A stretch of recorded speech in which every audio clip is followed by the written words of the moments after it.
Sultanpur Lok Sabha seat पर दलित और ब्राह्मण ज्यादा है, यही फैसलाकुन है। लेकिन गैर यादव पिछड़ी जातियां, उसमें कुर्मी हो जाती है, निषाद हो जाती हैं, ये परिणाम को सीधे सीधे प्रभावित करने की ताकत रखती हैं। इस सीट के बारे में एक दिलचस्प बात यह है कि इस सीट पर किसी भी दल का कोई प्रत्याशी दोबारा चुनाव नहीं जीत सका। इसीलिए आपको सुल्तानपुर लोकसभा सीट का सियासी समीकरण समझाते हैं कि किस तरीके से सीट का सियासी समीकरण रहा है। और जो यहां पर मैदान में है वो उन्हें भी आप जानते हैं, उनके बारे में भी आपको जानकारी दे रहे हैं। मेनका गांधी की पहचान राष्ट्रीय कद की वरिष्ठ नेता के रूप में है, लेकिन मेनका गांधी को और कैसे जानते हैं आप? तो सुल्तानपुर का हम बार बार जिक्र कर रहे हैं, पहले वहां की स्थितियां क्या है, हिस्ट्री वहां की क्या रही है, ये पहले जान लेते हैं और उसके बाद में आपको प्रत्याशियों के बारे में बताता हूं। वोट परसेंटेज जान लीजिए। सुल्तानपुर लोकसभा 2004 49% से ज्यादा, 2009 49% से ज्यादा, 2014 56% से ज्यादा, 2019 जो एक एनर्जेटिक वोट बैंक 56% से ज्यादा यहां पर वोट बैंक गया था। यह सुल्तानपुर का वोटिंग परसेंटेज हो गया। शेयर क्या रहा? 2004 हाथी 36%, साइकिल 22%, अंतर 14। 2009 42% कांग्रेस के खाते में, हाथी के खाते में 28%, अंतर 13% से ज्यादा। 2014 42% बीजेपी के खाते में। 2014 से सिनेरियो बदल जाता है। 2014 42% बीजेपी के खाते में, हाथी 23%, 18% का डिफरेंस। 2019 में बीजेपी के खाते में 45% से ज्यादा, हाथी के खाते में 44% से ज्यादा। वोट का अंतर कम हुआ, लेकिन इसने राजनीति को पूरी तरह से प्रभावित किया। 2019 का ये आपने जान लिया। अब मार्जिन को समझ लीजिए। सुल्तानपुर लोकसभा में 2004 में 1 लाख से ज्यादा हाथी, 2009 98,000 से ज्यादा कांग्रेस, 2014 1,78,000 से ज्यादा बीजेपी के खाते में। 2019 मार्जिन एकदम डाउन होता है, 14,526 से बीजेपी मैदान में बची रहती है, यह भी कहना चाहिए। और जैसा कि हमने आपको बताया था, बहुत दिलचस्प है यह सीट। अब जान लीजिए सुल्तानपुर में कौन कब जीता। ताहिर खान 2004 हाथी, संजय सिंह 2009 कांग्रेस, वरुण गांधी मेनका गांधी के बेटे, वरुण गांधी 2014, मेनका गांधी 2019। इस बार तब्दीलियां कर दी गई। अब मैदान में कौन कौन है? मेनका गांधी बीजेपी की तरफ से, रामभुआल निषाद सपा की तरफ से। यही वो वोटर है जो इधर और उधर करके दिक्कत कर सकता है। और उदयराज वर्मा बसपा की तरफ से, उदयराज वर्मा यहां पर मैदान में उतारे गए हैं। आपने देखा बसपा का एक वोट बैंक यहां पर है, और बसपा का वही वोट बैंक मुसीबत बन सकता है किसी भी पार्टी के लिए। अब इस सीट पर 2 बार कोई रिपीट नहीं हुआ, लेकिन बीजेपी तीसरी बार के लिए मैदान में है, और मेनका गांधी दूसरी बार के लिए मैदान में है। अब मेनका गांधी को जान लीजिए। राष्ट्रीय और अंतर्राष्ट्रीय स्तर पर जानवरों के लिए बेहतरीन काम करने के पेट लवर के तौर पर आप उन्हें जानते हैं। राष्ट्रीय कद की वो वरिष्ठ नेता हैं, 8 बार की वो सांसद रह चुकी हैं। बीजेपी के फायर ब्रांड नेताओं में उनकी गिनती होती है। सुल्तानपुर लोकसभा में मेनका गांधी की एक सक्रिय, सुलभ और सशक्त महिला नेता की छवि है। यही वजह है कि विपक्षी दल मेनका गांधी की बाहरी नेता के रूप में छवि गढ़ने में नाकाम रहे। दूसरी तरफ इंडिया गठबंधन के तहत समाजवादी पार्टी से यहां निषाद प्रत्याशी के रूप में है। पूर्व केंद्रीय मंत्री रामभुआल निषाद को मैदान में उतारा गया, क्योंकि वोटर की संख्या। रामभुआल निषाद गोरखपुर की कौड़ीराम विधानसभा से 2 बार विधायक रहे। साल 2007 में रामभुआल निषाद बसपा सरकार में राज्य मंत्री रहे हैं। इस सीट पर सपा ने रामभुआल निषाद मतदाताओं को साधने के लिए प्रत्याशी बनाया गया था। पिछले लोकसभा चुनाव में निषाद ने सपा के टिकट पर गोरखपुर से चुनाव लड़ा, दूसरे नंबर पर वो रहे। दूसरी ओर बसपा ने यहां कुर्मी समाज, निषाद के अलावा कुर्मी समाज, उदयराज वर्मा को मैदान में उतारा है, और बीजेपी के समीकरण को बिगाड़ दिया है। सीट के बारे में दिलचस्प बात यह कि इस सीट पर किसी भी दल का प्रत्याशी दोबारा चुनाव नहीं जीत सका है, लेकिन बीजेपी तीसरी बार मैदान में है और मेनका गांधी दूसरी बार चुनावी मैदान में है। यह सुल्तानपुर की स्थितियां हो गई। अब हम वापस मध्य प्रदेश, सुल्तानपुर लोकसभा की हमने बात कर ली, मध्य प्रदेश की बात करेंगे। सबसे पहले बात करने जा रहे हैं सीधी सीट। यह इलाका आदिवासी बाहुल्य, यहां से कोई भी राजनीतिक दल अपनी जड़ें नहीं जमा पाया। 52 से अब तक 19 चुनाव, वोटर्स ने सभी दलों को मौका दिया। वोटर्स ने ज्यादातर चुनाव में अपने नेता का चुनाव करने में नए चेहरों को तरजीह दी। इस इलाके में चौंकाने वाली बात यह कि दिग्गज यहां रास नहीं आते, जो मतदाताओं को पसंद आया है। जो मतदाता जिसे चुनते हैं, पसंद करते हैं, वही जीतकर दिल्ली पहुंच रहा है। हिस्ट्री किस तरह से है फटाफट जान लीजिए। सीधी लोकसभा 2004 42% से ज्यादा वोटिंग, 2009 49% से ज्यादा वोटिंग, 2014 57% से ज्यादा वोटिंग, 2019 69% से ज्यादा वोटिंग। और 2024 में क्या स्थितियां रही, 2019 देखिए, 2024 देखिए, 56% फर्स्ट डिवीजन से नीचे ये सीट आ गई है। ये सीधी का वोटिंग परसेंटेज है, वोटिंग परसेंटेज कम हुआ है, इस बात को ध्यान रखिएगा। चर्चा यहां से शुरू करेंगे। वोट शेयर जान लीजिए, 2004 में 45% बीजेपी के पास, 35% कांग्रेस के पास, 2009 40% से ज्यादा कमल के पास, पंजे के पास 33% से ज्यादा। 2014 बीजेपी का ग्राफ बढ़ा 48%, कांग्रेस 37%। फिर बीजेपी का ग्राफ बढ़ा 2019 54% बीजेपी के 54% से ज्यादा, 32% से ज्यादा कांग्रेस के पास, अंतर 22% तक पहुंच गया है। ये वोट शेयर है। मार्जिन किस तरह का रहा, वोट शेयर आपने देखा, हिस्ट्री आपने देख ली, मार्जिन कैसा रहा। 2004 में बीजेपी के खाते में 49,000 से ज्यादा की लीड, तकरीबन 50,000। 2009 में यही मामला 45,000। 2014 में 1,08,000 से ज्यादा की लीड, 2019 में 2,86,000 से ज्यादा की लीड। लेकिन चेहरे बदले गए, तब्दीलियां यहां पर की गई और कई प्रयोग भी यहां पर किए गए। कब कौन जीता सीधे में जान लीजिए। चंद्र प्रताप सिंह 2004 कमल, उपचुनाव हुए माणिक सिंह 2007 में कांग्रेस के आए, गोविंद प्रसाद मिश्रा 2009 कमल, रीति पाठक 2014 2019 में। फिर क्या हुआ, फिर एक्सपेरिमेंट किया गया, रीति पाठक को विधायकी का चुनाव लड़वाया गया। खबरें यह भी आई कि वो नाराज हैं क्योंकि मंत्री उन्हें बनाया नहीं गया। रीति पाठक एक बड़ा चेहरा है। कुल चुनाव 17 हुए, बीजेपी को 7, कांग्रेस को 6, जनता पार्टी के खाते में 1, अन्य ने भी यहां अपनी मौजूदगी दर्ज कराई। 3 बार अन्य के खाते में ही सीट गई है। यह सीधी लोकसभा का ट्रेंड है। कुल चुनाव 17 हुए, किसे कितना मिला वह जातीय समीकरण। एसटी 32%, एससी 11% से ज्यादा, मुस्लिम 2% से ज्यादा, ओबीसी सामान्य तकरीबन 52% यहां पर इनकी आबादी है। और यही वजह है कि मुकाबला यहां पर दिलचस्प हुआ है। अब क्या मुकाबला है, राजेश मिश्रा बीजेपी की तरफ से उतारे गए हैं और इनके लिए चुनौती कौन है, नाराज पाठक। कमलेश्वर पटेल कांग्रेस की तरफ से यहां पर उतारे गए हैं।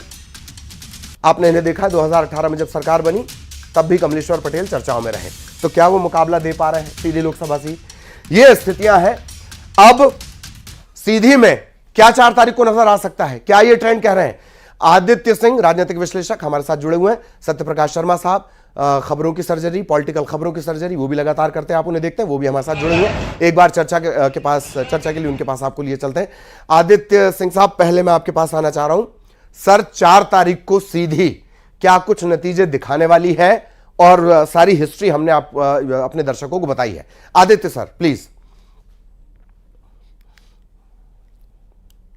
धन्यवाद भाई साहब। सीधी संसदीय क्षेत्र का, जब से सीधी संसदीय क्षेत्र पहले आरक्षित हुआ करती थी तब कांग्रेस का दबदबा हुआ करता था सीधी संसदीय क्षेत्र में, एक दौर वो भी था। और जब से अनारक्षित हुई है सीधी संसदीय क्षेत्र, उसके बाद से लगातार भाजपा को विजय मिल रही है। इसका एक सबसे बड़ा विषय ये रहा है जी कि सीधी संसदीय क्षेत्र कभी कांग्रेस का गढ़ हुआ करता था। सीधी संसदीय क्षेत्र से, सीधी जिले से कुंवर अर्जुन सिंह केंद्रीय मंत्री थे, मध्य प्रदेश के मुख्यमंत्री रहे हैं जी। एक कांग्रेस मजबूत रही है इस क्षेत्र में।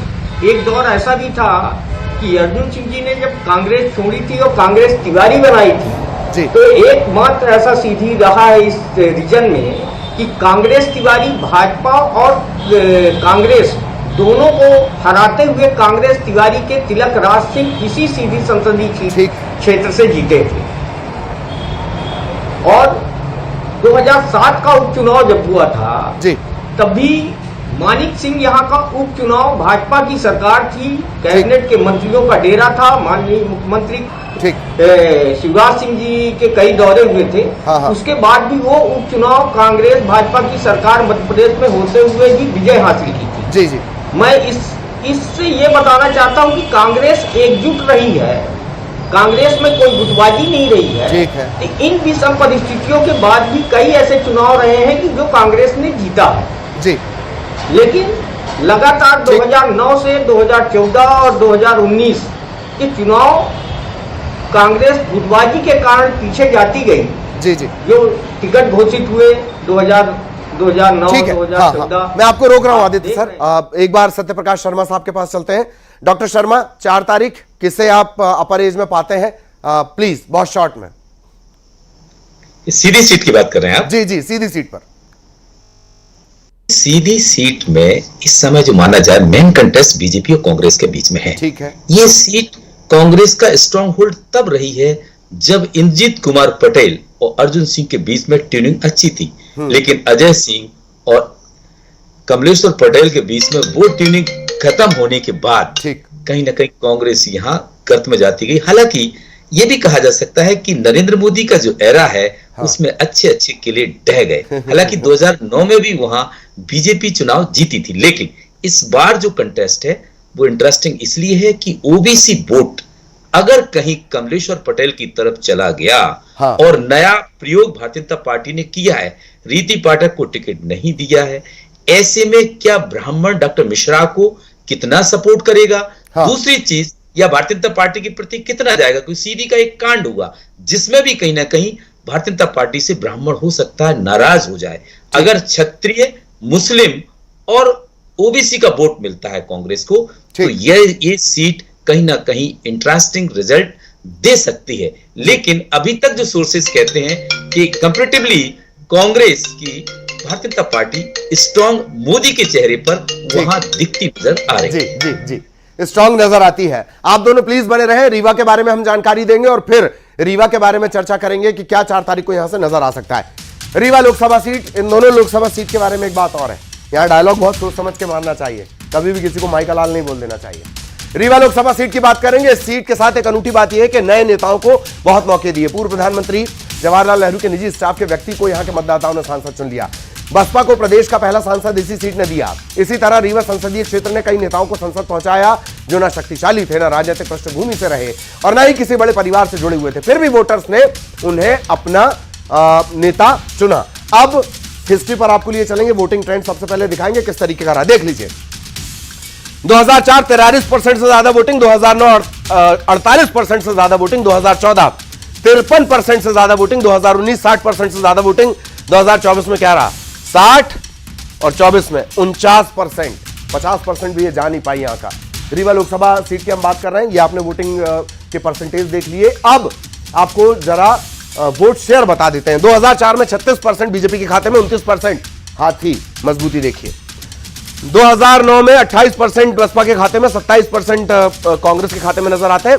2014 में बीजेपी 46%, कांग्रेस 25% से ज्यादा। 2019 57% से ज्यादा बीजेपी, कांग्रेस के खाते में 26% से ज्यादा। ये यहां का वोट शेयर रहा है, हिस्ट्री इस तरह से रही है।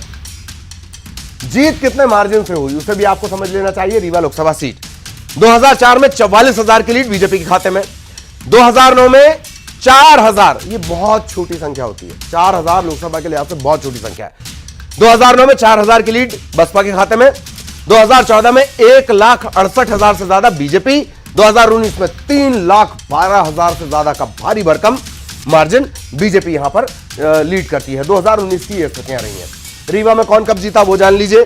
चंद्रमणि त्रिपाठी 2004, देवराज सिंह पटेल 2009, जनार्दन मिश्रा 2014, जनार्दन मिश्रा 2019। ये रीवा की तस्वीर है। और इसके अलावा हम आपको बताते हैं कि किस तरीके का अब जो मुकाबला होना है। वैसे 17 चुनाव कुल हुए हैं, बीजेपी 4, कांग्रेस 6, बसपा के खाते में 3 आए, अन्य के खाते में 4। हमने आपको बताया यहां से नए नए लोगों को भी मौका दिया गया इस सीट से। जातीय समीकरण यहां का जान लीजिए।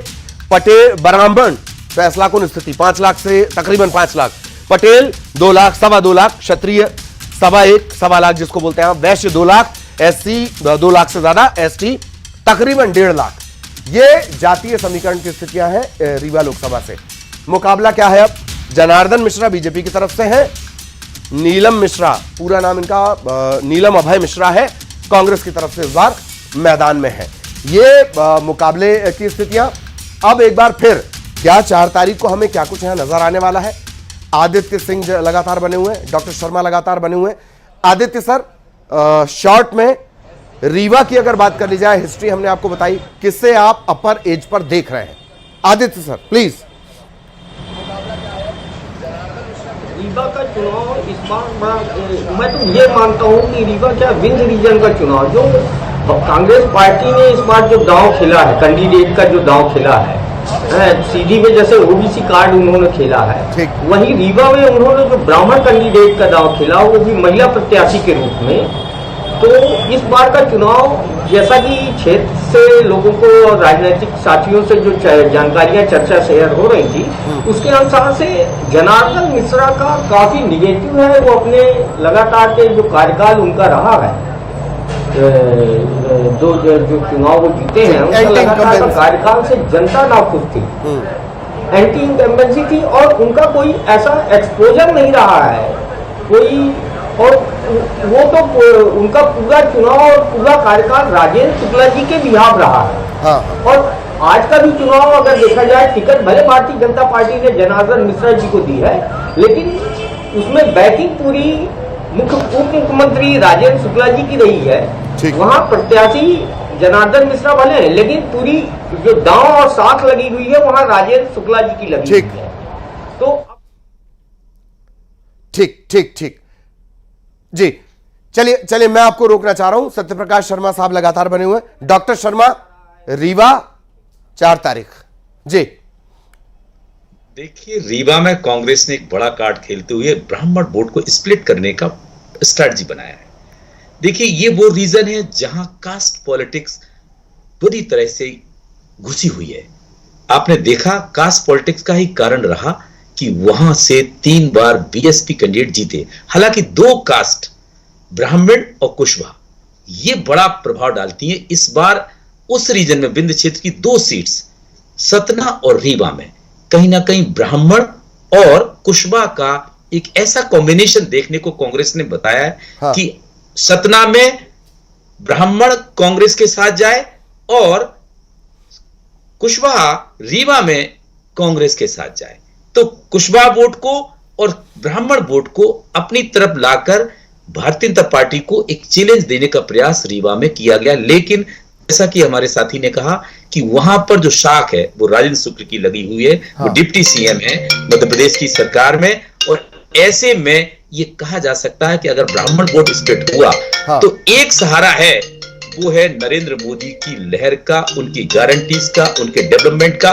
कैंडिडेट के अगेंस्ट एंटी इनकम्बेंसी है, क्योंकि लगातार वो 2 बार वहां से सांसद रह चुके हैं, तीसरी बार वो चुनाव लड़ रहे हैं वहां से जी।